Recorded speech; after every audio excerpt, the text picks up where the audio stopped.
Hi friends, மாயா சீனு சீரியல்லேருந்து சூப்பரான ஒரு promo வந்திருக்கு. நம்ம அதை பற்றி தான் இந்த வீடியோக்குள்ளே பார்க்க போகிறோம். வாங்க நம்ம வீடியோக்குள்ளே போகலாம். தனாவுக்கு பாஸ்போர்ட் வந்திருக்கு. அதை ரகுராம் எடுத்து பார்க்குறாங்க. பார்த்ததுமே அவங்க அதிர்ச்சி அடைகிறாங்க. ஏன்னா தனாவோட பேருக்கு பின்னாடி கதிரோட பேர் இருக்குது.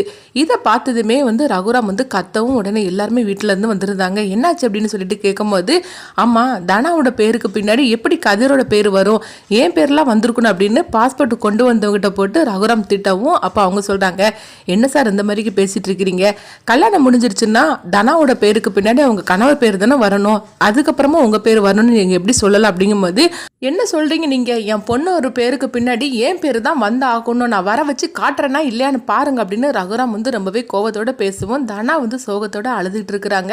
அப்போ பார்த்தோம்னா அவங்க தனாட்ட கேட்குறாங்க, தனா இதில் உனக்கு ஒன்றும் பிரச்சனை இல்லாமல் அப்படிங்கும்போது, அப்பா நீங்கள் எந்த முடிவு எடுத்தாலும் எனக்கு சரிந்தாப்பா அப்படின்ட்டுருந்தாங்க.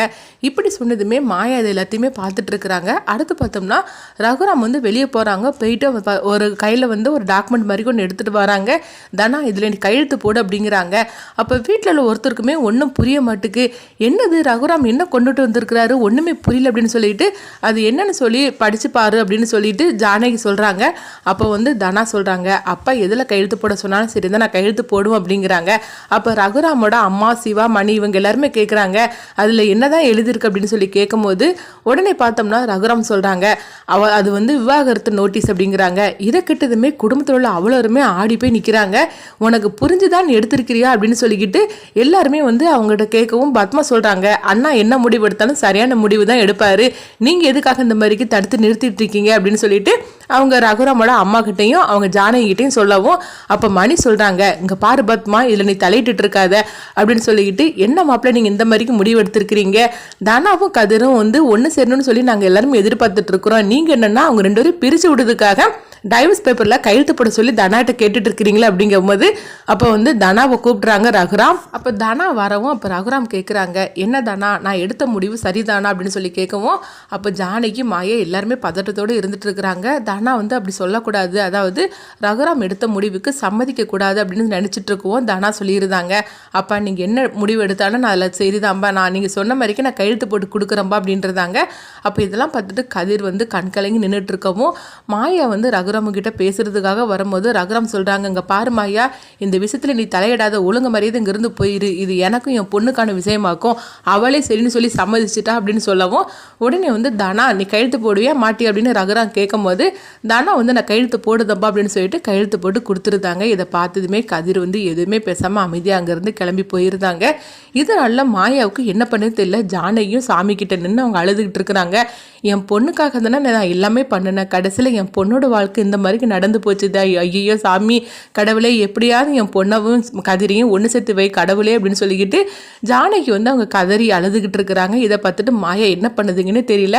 அப்போ சிவாவும் மணியும்க்கும் அவங்களும் பேசிட்டு இருக்கிறாங்க, அண்ணன் திடீர்னு இந்த மாதிரிக்கு ஒரு முடிவு எடுப்பார்னு சொல்லி நம்ம கொஞ்சம் கூட எதிர்பார்க்கவே இல்லை, தனாவும் மறுத்து பேசாமல் அவள் கையெழுத்து போட்டுட்டாள் அப்படின்னு சொல்லிட்டு அவங்களும் பேசிட்டு இருக்கவும், மணி நேராக மாயா கிட்ட சொல்கிறாங்க, என்ன மாயா தனா இப்படி கையெழுத்து போட்டு கொடுப்பான்னு சொல்லி நம்ம கொஞ்சம் கூட எதிர்பார்க்கவே இல்லை அப்படிங்கவும், மாயாவும் சொல்கிறாங்க, ஆமாம்மாம்மா இப்படியே பெரியப்பா ஒரு முடிவு எடுப்பார்னு சொல்லி யாருமே எதிர்பார்க்கல, தனாவும் பேசியிருக்கலாம், தனாவும் பேசாமல் அமைதியாக இருந்துட்டா அப்படின்ட்டு நேராக மாயா பார்த்தோம்னா தனா கிட்ட போய் பேசுகிறாங்க, ஏன் தானே இந்த மாதிரிக்கு பெரியப்பா சொன்னதை கையெழுத்து போட்டு கொடுத்த, நீ சொல்லியிருக்க வேண்டியது தானே, சொல்ல போனாக்கி கார்த்தி பற்றி தான் உனக்கு எல்லா உண்மையும் தெரியும்ல, அப்புறம் நீ ஏன் இப்படி பண்ணன, சொல்ல போனால் கதிரை பற்றி நீ பெரியப்பா கிட்ட எடுத்து சொல்லியிருக்க வேண்டாமா அப்படிங்கும்போது, நான் என்ன சொல்கிறதுக்கு மாயா, இப்போ நான் உண்மையை சொல்லட்டுமா, கதிரை என்னை பற்றி வீடியோ எடுத்து வச்சிருக்கான் அப்படின்னு நான் அப்பா கிட்ட உண்மையை சொல்லட்டுமா, சொன்னாக்கி அவர் தாங்கிப்பாரா, நான் இப்போ என்ன பண்ணுறதுக்கு நீயே சொல்லு, அப்பாவுக்கு ஏதாவது ஒன்று ஆச்சுன்னா கண்டிப்பாக நானும் உயிரோடு இருக்க மாட்டேன், அதனால தான் அப்பா எடுத்த முடிவுக்கு நான் சம்மதம் சொல்லி நான் கையெழுத்து போட்டு கொடுத்துட்டேன், அப்பாவோட உயிரை காப்பாற்றுறதுக்காக இந்த மாதிரிக்கு ஒரு முடிவு எடுத்தேன் அப்படிங்கவும், உடனே மாயாவுக்கு என்ன பண்ணுதுன்னு தெரியல. மாயா நினைக்கிறாங்க, தனா மனசுல கதிரி இருக்கிறது நல்லாவே தெரியுது, அது வெளிக்கொண்டு வரணும் அப்படின்னு சொல்லிட்டு முடிவு எடுக்கிறாங்க. அடுத்து பார்த்தோம்னா நேராக மாயா இங்கே ஹாஸ்பிட்டலுக்கு வராங்க. அங்கே வந்துக்கிட்டு அவங்க தனாவுக்கு ஃபோன் பண்ணுறாங்க, தனா கதிர் நம்மளை விட்டு போயிட்டான் தானா அப்படிங்கிறாங்க.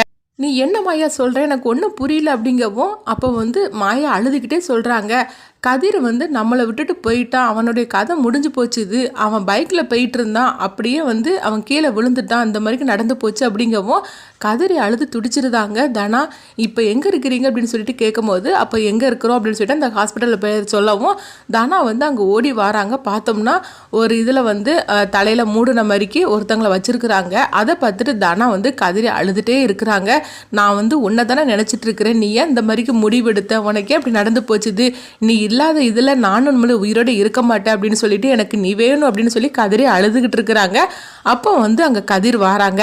கதிரை பார்த்ததுமே தனா வந்து அங்கேருந்து ஓடி வந்து அவங்க கதிரை கெட்டி பிடிச்சி அவங்க முத்தம் கொடுத்துட்டு இருக்கிறாங்க. இதை பார்த்துட்டு மாயா வந்து சிரிக்க ஆரம்பிச்சிருந்தாங்க. பாத்தியா தனா, கதிருக்கு ஏதாவது ஒன்றுன்னா பாத்தியா நீ எப்படி துடிச்சு போயிட்டேன்னு, இதுதான் உண்மையான பாசம். சொல்ல பொண்ணாக்கி உன் மனசுக்குள்ள இப்போ கதிர் தான் இருக்கிறான்.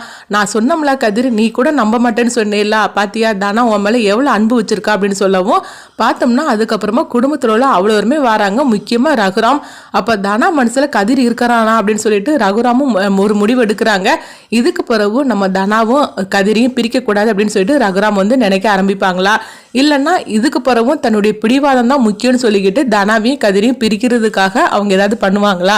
ஆனால் தனாவோட மனசில் கதிர் தான் இருக்கிறன்னு தெரிஞ்சதுமே ரகுராம் வந்து கண்டிப்பாக அப்படி ஒரு முடிவு எடுக்க மாட்டாங்க. ரெண்டு பேரும் சேர்ந்து வாழட்டும் அப்படின்னு சொல்லிட்டு தான் ரகுராம் வந்து ஒரு முடிவு எடுப்பாங்க. தனா மனசில் வந்து கதிர் மேலே எவ்வளோ அன்பு வச்சிருக்காங்க அப்படின்னு சொல்லிட்டு தனா வந்து வெளிப்படுத்திட்டாங்க. இதுக்கப்புறம் ஜானகி வந்து ரகுராம் கிட்ட சொல்லுவாங்க, பார்த்தீங்களாங்க தனா மனசில் கதிர் இருக்கிறான், சொல்ல போனாக்கி கதிரோட சேர்ந்து வாழ தான் ஆசைப்படுறான் அப்படின்னு, நீங்கள் மட்டும் சரின்னு சொன்னீங்கன்னா கண்டிப்பாக தனாவும் கதிரும் சேர்ந்து வாழ ஆரம்பிச்சிடும் இப்படின்னு ஜானகி வந்து ரகுராம் கிட்ட சொல்லுவாங்க. அப்போ ரகுராம் வந்து என்ன முடிவெடுக்க போகிறாங்கன்னு சொல்லிட்டு நம்மளும் வெயிட் பண்ணி பார்க்கலாம்.